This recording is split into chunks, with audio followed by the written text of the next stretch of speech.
తోటకాష్టకము.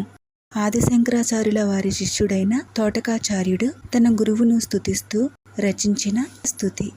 ఈ స్తోత్రము భక్తిని, జ్ఞానాన్ని తెలిపే శ్లోకము.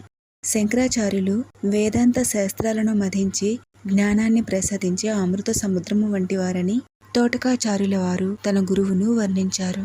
అజ్ఞానాన్ని తొలగించి ఆత్మజ్ఞానాన్ని, ఉపనిషత్తుల సారాన్ని బోధించే గురువుగా తోటకాచార్యుల వారు ఈ స్తోత్రంలో కీర్తించారు. సంసార సాగరాన్ని దాటించటానికి శంకరులే శరణు అని, శంకర్ల పాదపద్మములను ఆశ్రయించటం ద్వారా ముక్తి లభిస్తుంది అని తోటకాచార్యులు ఈ స్తోత్రంలో తెలియజేశారు. ఈ స్తోత్రాన్ని పఠించటం వలన గురువు అనుగ్రహము కలిగి జ్ఞానము వృద్ధి చెందుతుంది అని నమ్ముతారు.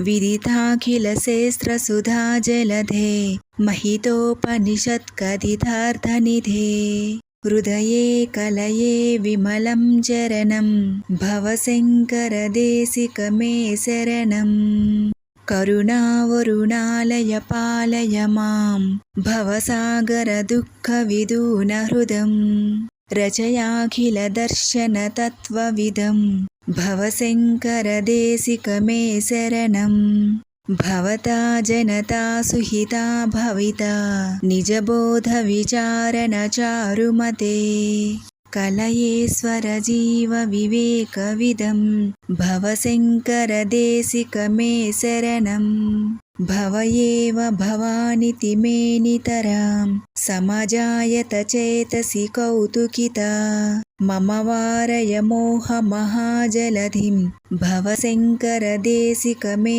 శరణం సుకృతేధికృతే బహుధా భవతో భవితా సమదర్శన లాలసత అతిదీనమిమం పరిపాలయ మాం భవశంకర దేశిక మే శరణం జగతీమవితుం కలితాకృతయో విచరంతి మహామహసశ్చలితః అహిమాం సురివాత్ర విభాసి గురో భవశంకర దేశిక మే శరణం గురుపుంగవ పుంగవ కేతనతే సమతామయతాం నహి కోపి సుధీః శరణాగత వత్సల తత్వనిధే భవశంకర దేశిక మే శరణం విదితాన మయా విశదైక కళా నచ కించన కాంచనమస్తి గురో ధృతమేవ విదేహి కృపాం సహజాం భవశంకర దేశిక మే శరణం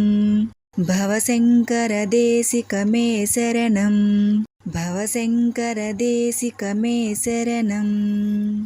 ఇతి శ్రీ తోటకాచార్య కృత తోటకాష్టకం సంపూర్ణం. భవ